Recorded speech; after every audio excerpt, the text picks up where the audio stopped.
Hello and welcome to Jasmine's TMI. Alright, so in TMI, I answer to your questions. I just chat, and we actually do this in our knockout class where we work out, and then afterwards we come together in a mindful session and talk about all different topics, mostly about ourselves. First couple of questions that actually came up were about my past and what I struggled with. So bulimia, anxiety, and depression. Right now in Korea, I think there are a lot more people going through these type of struggles, but because it's more of a stigma, we don't really talk about it. I want to be the ears and also the channel of conversation for these type of topics. So always remember that for today's topic, I am not an expert, I am not a doctor, I'm simply just telling you from my own experience. The first question is, bulimia and anxiety, depression seems to come all at once. How do I get out of it?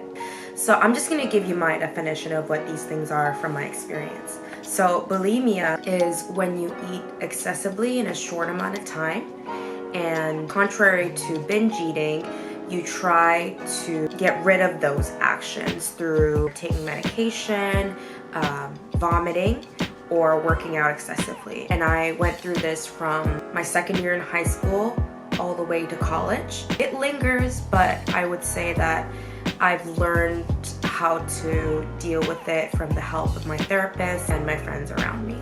Second is anxiety. You're anxious about what's going to happen in the future. There are a lot of thoughts in your head. A lot of the times you can't really sleep and you're rushing through things without really thinking. For me, it came with panic attacks, for which it can last from 3 minutes to hours, where you're hyperventilating. After a full-blown panic attack, usually you don't have any energy because you've just let it all out through that episode. While depression is something that's not the polar opposite, but something different.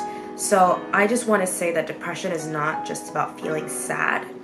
It may start with that, it may start with the trauma, but in the end, it's more about not having a lot of motivation, not being able to get out of bed, which ends up in a state where you're numb to your surroundings. A lot of the times, we don't know what's causing this. Like, we can try to analyze everything that's happening, but actually it's really, really hard to capture what the actual source is. The last thing that I want to say is all three of these are not just mental.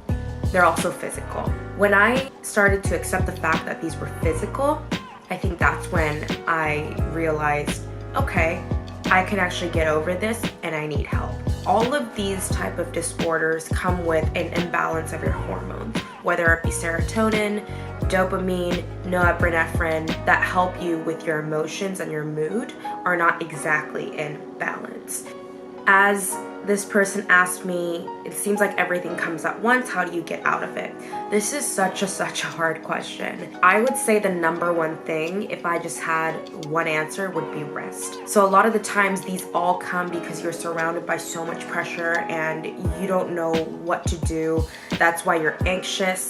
And at a certain point, the anxiety breaks down and you go into this rabbit hole in a spiral where you come into this depressive stage. Even if you take a rest, the world still goes on. All the things you worry about, they won't crumble down.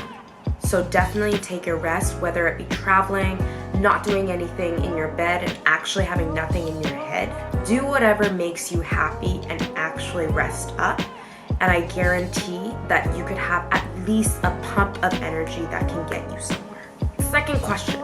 It seems like you're so bright, but I didn't know that you had these type of disorders. I also want to be able to overcome these types of feelings and emotions. How do I do that? My simple answer is I started to accept that all of these types of personas that are in me are me. Whether it be the stages when I'm anxious, whether I'm positive and I have a lot of energy to share, or the polar opposite where I don't have any energy to share, those are all me. And of course, you shouldn't be faking things to yourself, but just accepting the fact that you have all of these and you'll be able to switch back and forth and you can be true to yourself, which is so important. I think it's the first step to actually getting over this type of confusion I think you might have about being too positive or too depressed or somewhere in the middle and not really knowing where you are. I think that all of these three things come from lack of self-awareness and a lack of self-love. For anyone out there who's going through the bottom of the bottom, I actually want to give you a little video clip that I listen to these days. And always, always remember that there's only one you. And that itself makes you the most special person in this world. I want you to know if you can love me, you can love your goddamn self. And if you don't mind, I'd like to do a little mantra with you. I want you to go home tonight and look in the mirror and say, I love you, you are beautiful, and you can do anything. I really want you to say that because I believe we can save the world if we save ourselves first. It starts with you. I'm one bitch, but y'all are thousands and thousands of bitches. And you all can change the world.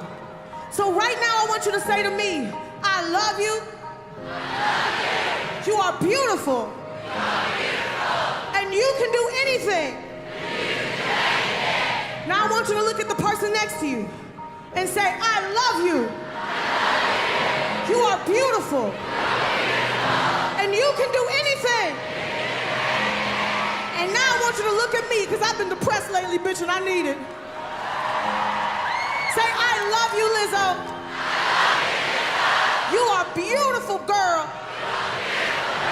And you can do anything, bitch. That goes for you streaming at home. I want you to say that to yourself and look in the mirror and say that shit to yourself. I promise you it works. Do it on your good days, but especially do it on your bad days. Because that shit is like medicine, man.